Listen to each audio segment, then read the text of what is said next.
In the spring of 2018, the National Academy of Sciences released a report that used biomass as the metric. Pulling data from hundreds of different studies, the researchers determined which kingdoms and species account for the largest collective mass. Land-based plants make up a stunning 80% of Earth's total biomass.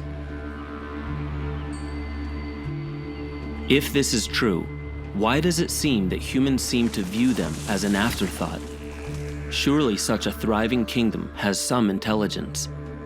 Is it possible that plants have something we can absorb besides oxygen? And could that something be knowledge? Knowledge that can help us understand our own humanity on the planet. Plant intelligence is very sophisticated and we're still trying to understand. And it's very, very different from human intelligence, and it's very important not to anthropomorphize this intelligence, that is, to ascribe human quality onto them and to believe that they manifest this intelligence in the same way we do. Plants, through photosynthesis, which is basically absorbing sunlight, carbon dioxide, and water, they create all the chemicals, all the sugars that they need to live, but to also trade with other animals, birds, insects, other plants. And this is a very advanced intelligence. There's a high level of efficiency and conservation of energy.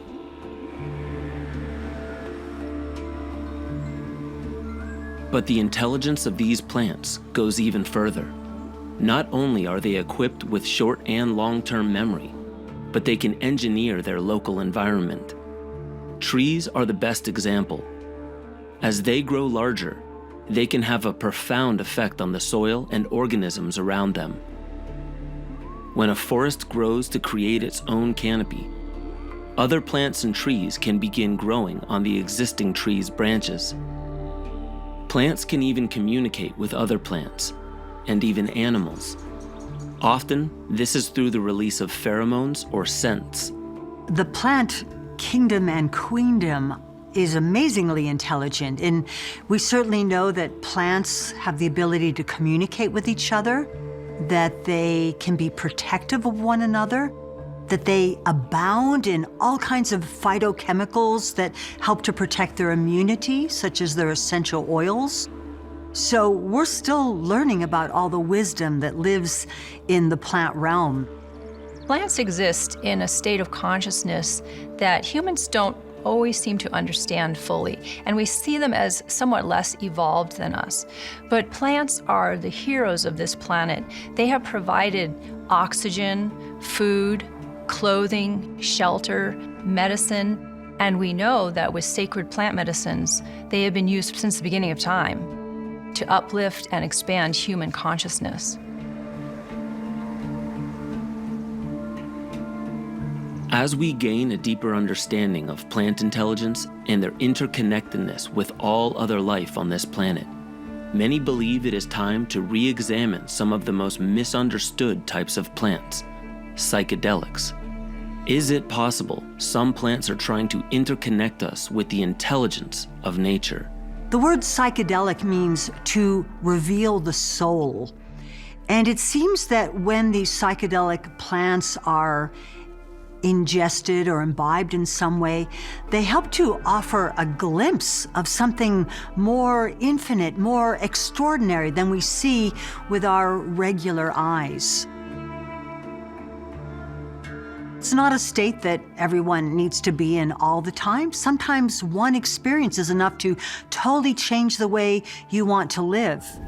Psychedelic experiences are very important for the health of every aspect of the human being, the energetic aspect, the mental, emotional, and spiritual, because they allow us to rehabilitate, to heal, to understand who we are. And that's what the word psychedelics means in ancient Greek, revealing the mind, manifesting the soul.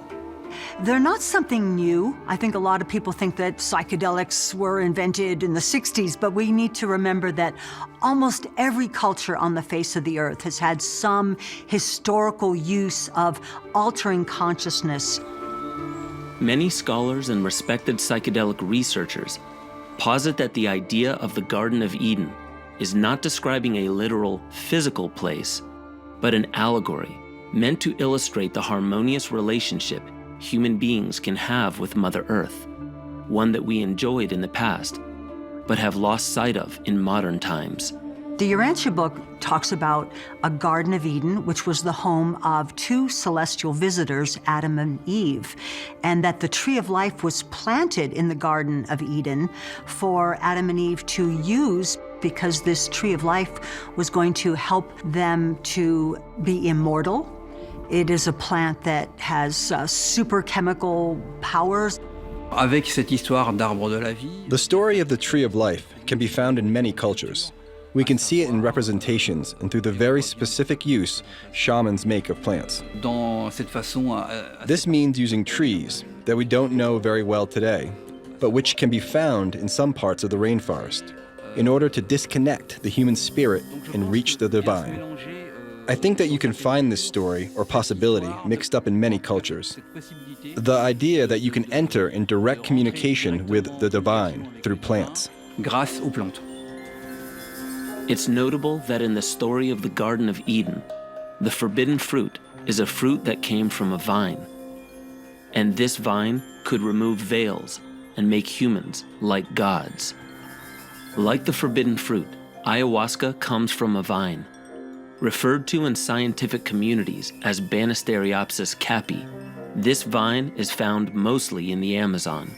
Could this ancient story actually be referencing the magical plant found in the Amazon? There are lots of origin myths in the Amazon. It's usually about how the plant was the origin of the people. You know, it doesn't have the moralistic framework that Christianity has, but the myths around ayahuasca are creation myths, essentially. Anton Parks notes that the etymology of the word Samael, the snake in the Garden of Eden, can be traced to the Sumerian language, and one meaning of his name is the bearer of the plant of understanding. Could this lend more credence to the fact that the ayahuasca plant could be the proverbial tree of good and evil?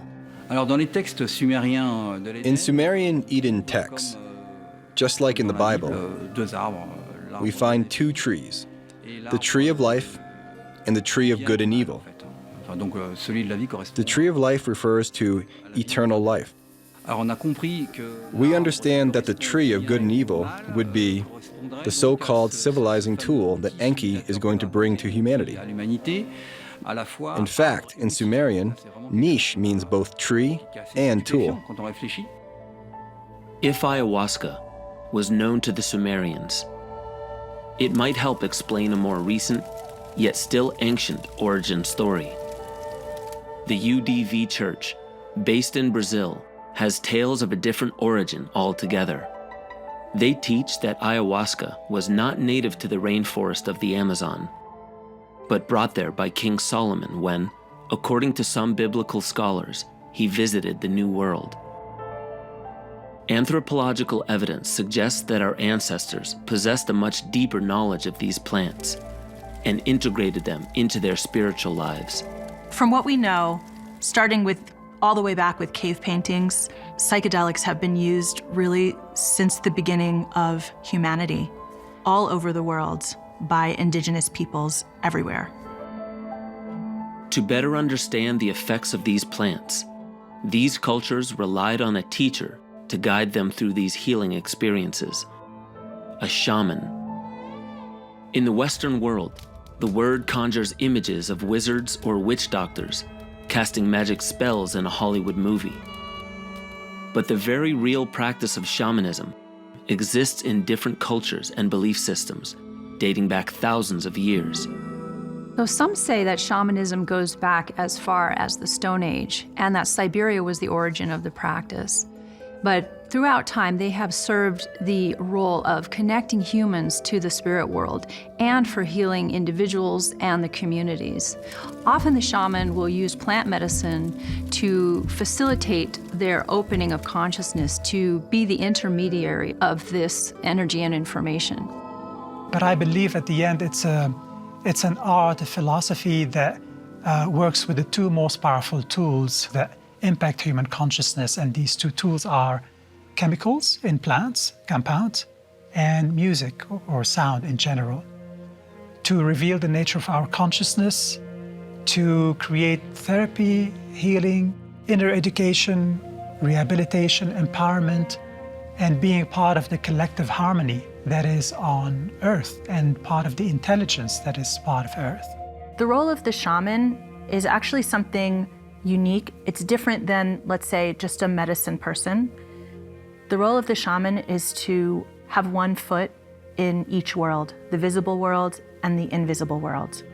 And in doing that, there is journeying, there is negotiating with spirits, and there's healing, bringing people's soul fragments back. There's retrieving information that the community needs for hunts or for preparation or for healing the community.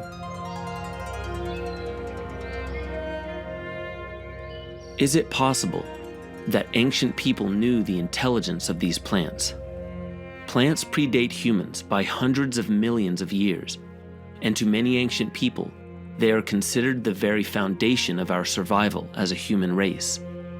Simply put, the ancients understood that humans need them more than they need us, and this understanding drove many ancient cultures to make medicines from certain plants. Lists of herbs have been found on Sumerian clay tablets dating back to 1550 BCE.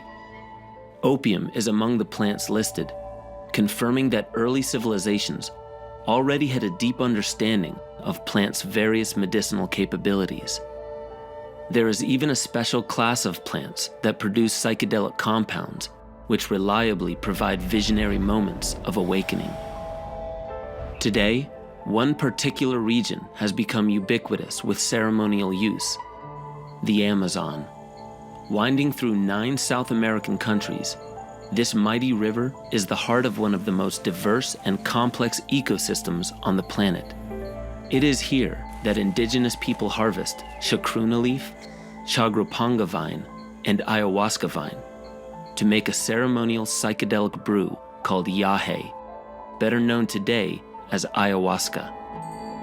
The effects of ayahuasca are often described as visual and auditory hallucinations and periods of deep psychological introspection, and they are often left with a sense of illumination, that they experience something revelatory about the world and about themselves.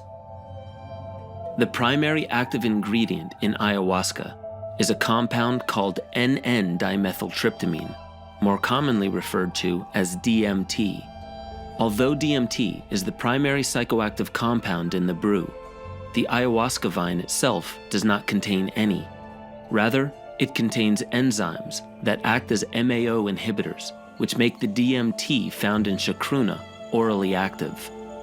The ayahuasca vine is mixed with the leaves of the other psychoactive plants that prolong the DMT's effects, stretching the associated hallucinations from a mere 20 minutes to several hours. According to the shamans and adepts, this beverage allows someone without the training of a shaman to journey into spirit realms to communicate with ancients or to heal personal trauma. Although a lot of people have tried a psychedelic journey, there are only a few that are able to connect to their ancient past. Located along the Ucayali River in Peru, an indigenous Amazonian group still engages in this practice. They are called the Shipibo Conibo. They have maintained deep connections to their traditional past, despite the ongoing encroachment of modern society. It is this group that feels they were told by the gods in their dreams to find these plants and share them in the community. There are many different legends and versions of how ayahuasca was discovered. In the Shipibo culture, through the people that I've interacted with, they talk about that they received instructions in dreams about how to go and seek these particular plants out, how to cook them together, and how to utilize them.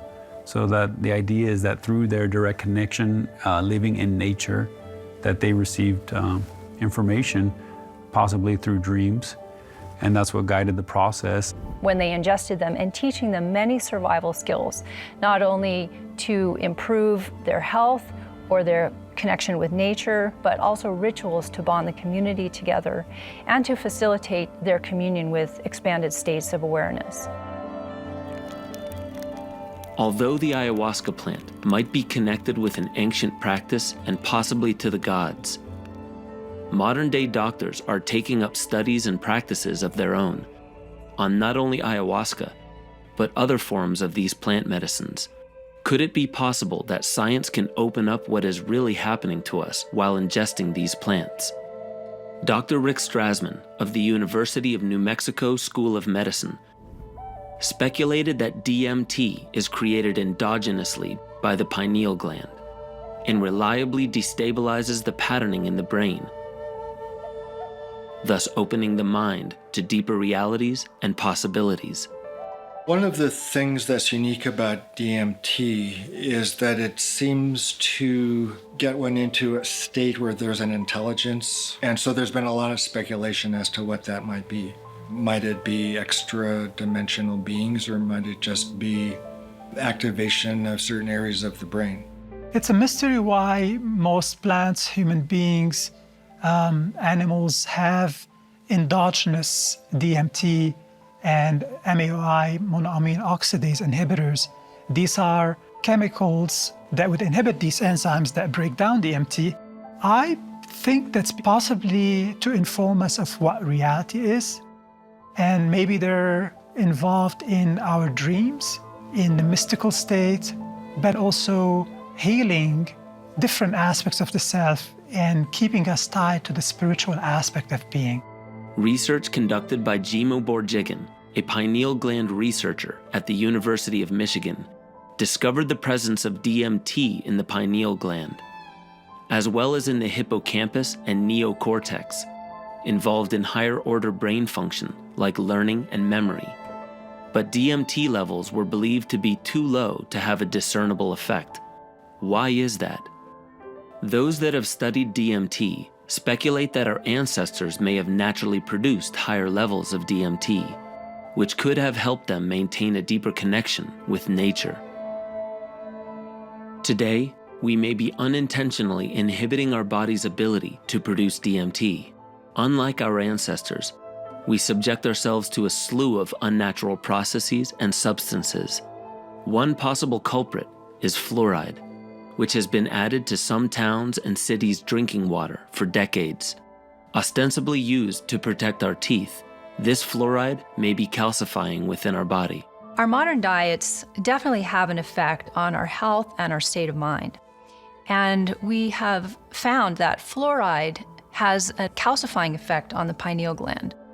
Pineal gland is associated with the production and release of serotonin, which helps us feel good, melatonin, which helps us sleep, and dimethyltryptamine, which is associated with mystical or expanded states of awareness. So the calcification of this gland, that one factor alone, can inhibit our experience of mystical states. It doesn't end there. Other obstacles stand in the way of the pineal gland's abilities. Wi-Fi radiation is also on the rise across the planet. These frequencies can cause inflammatory responses and abnormal development in the body. We're surrounded with wireless frequencies that have been shown to affect negatively many things in the body, including pineal function. So we face many challenges, but with the assistance of plant medicines, we can hopefully get all of these endocrine glands flowing again so we can have naturally occurring mystical experiences. Despite all of the advancements in technology and modern science, do we actually live in a world that has become less optimal for human health and connection? We're getting too immersed in our technology, and what we sacrifice is the closer connection with nature.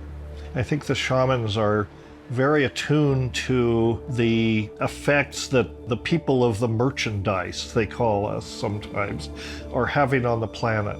You know, that we're decimating the resources, we're over-harvesting. Even ayahuasca is under a lot of pressure. So I think their intuition is certainly that there is a planetary ecological crisis going on. On one hand, we have the technology that we live in our Western society that we use on a daily basis. And that technology separates us from connecting. And in the natural world, we have technology. We have these powerful morphogenic fields all around us that we can tap into. We can also use ceremony, ritual, invocation to access certain levels of intelligence. So it's through the use of plant medicines and through the study of ancestral technologies that we're able to get all of those things without actually having to use these devices that cause us to seek outside of ourselves. Even though most are derived from plants, our medicines can also contribute to our disconnection from consciousness. Most pharmaceuticals are derived from plants. And typically what happens is that the researchers will zero in on the one most potent compound that has the action that they want physiologically. But plants have thousands and thousands of compounds that are complex. And what that complexity means is that the side effects are less, that our bodies have evolved to have this very profound kind of healing. When we just try to focus in on the one compound and sort of sledgehammer ourselves with that, then we end up causing a lot of side effects. How did we wind up here? How have we allowed technology to intrude so much on our spirituality? Perhaps warnings were there, waiting to be discovered all along. Nag Hammadi, Egypt, 1945. A collection of ancient papyrus texts are discovered in an earthen jar. The writings were poetic reflections and poems covering philosophy, personal spiritual knowledge, mysticism, and the origins of the universe. Treated as heresy by the Orthodox Christian Church, these texts came to be known as the Gnostic Gospels. The Gospels speak of archons, malevolent and powerful demonic beings that could control the thoughts and actions of humans. The archons were deeply feared by the ancients for the chaos and suffering they could bring. Could they represent some of the oppressive systems that influence modern-day society? Perhaps the Gnostic Gospels were actually warning us of forces that are now pushing us away from spiritual consciousness. If you go beyond the realms of form, you're dealing with different states of consciousness. One of the names given to this force is archons or archontic, which comes from the Gnostic belief system. And this archontic awareness is extremely psychopathic, extremely distorting, and it's distorting the reality that we are living in. And if you don't hold your consciousness, awareness in that balanced state, and therefore not get pulled in, it will pull you in. That's what's happened in this world. We collectively have amassed so much trauma, and that trauma has caused us to, in general, be very disassociated. Because we are disconnected, we give our power away unknowingly. And this power has been so readily taken and received by other forces that are utilizing it. It is a collective consciousness that has been empowered through our own choices and our own ignorance. Is this an external battle between good and evil? Or rather, an internal war between our thoughts and our perceptions of separation? Do origin stories such as the expulsion of Eden suggest the loss of oneness at the expense of higher cognitive function? Ethnobotanist Terence McKenna posited that our departure from primate to human began with the consumption of fungi. Terence McKenna, in his book, Food of the Gods, talks about the descent of humans from the trees into foraging on the ground below and discovering psilocybin mushrooms growing out of bovine patties. These mushrooms sharpen eyesight and hearing and they also facilitate expanded awareness, and he believes were instrumental in the development of language. The mushrooms grow in the manure of the cattle. When the hunting packs of early primates followed along behind the cattle, they inevitably encountered the mushroom, ate it, had their visual skills thereby increased. There are many other cultures that refer to plant medicine such as ayahuasca or psilocybin as communicating with them when they ingested them and teaching them many survival skills, not only to improve their health or their connection with nature, but also rituals to bond the community together and to facilitate their communion with expanded states of awareness. These alternative theories of human evolution additionally call into question the theory of natural selection and how we see ourselves in the evolutionary story. Symbiosis, this relationship between species for mutual benefit, this is what drives evolution. It's what drives life on the planet. A cooperation rather than competition and survival of the fittest and that whole Darwinian model. That's an older way of looking at things. Competition happens for sure, but it's much less important in the grand scheme of things. We've got to wake up to the fact that we are out of harmony with nature. And then we have to wise up in the sense that, what do we do now? How do we change our behavior to bring ourselves back in harmony?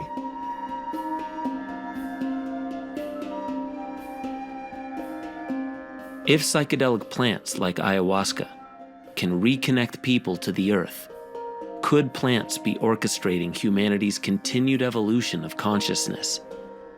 Is it possible this ancient knowledge, accepted by so many of our ancestors, is slowly becoming mainstream again? Ayahuasca has potentially many physiological benefits, and DMT is only part of the picture.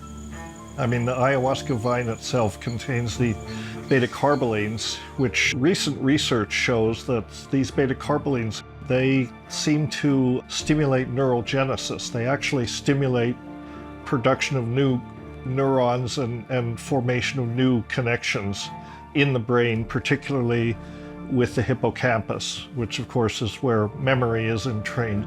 Some military veterans struggling with PTSD have turned to ayahuasca therapy. Many report positive, life-improving results. While the effects can be intense, the healing that so many experience suggests ayahuasca's potential is worth exploring, especially for cases where traditional treatments have been ineffective. With legal roadblocks slowing progress, only a few clinical studies have taken place.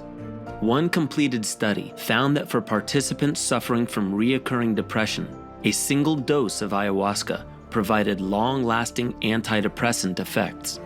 Another study tracked the effect ayahuasca had on patients during a 6-month period. According to the study, they displayed improved mental health and an acceptance of emotional independence.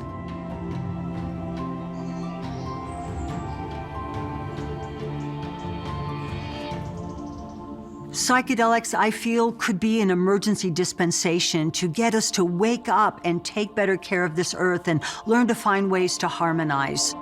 Psychedelics can enhance this awakening, but we need to learn to use them as a tool without expecting them to heal us, because it's about a rehabilitation, it's about an alchemical transformation.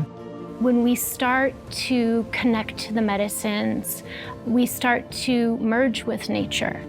And I think that over time, we start to dissolve that separation between us and our natural surroundings. The truth is, we are part of nature. We are nature.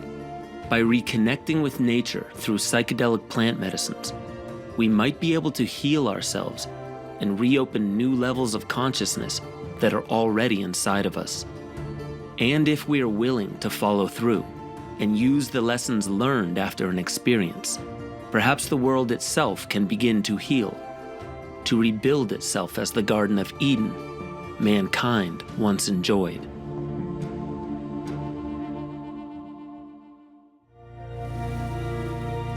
Up next, join us as we explore the unrivaled yet misunderstood healing ability of psychedelic plants and how experiencing ego death can allow us to fully live.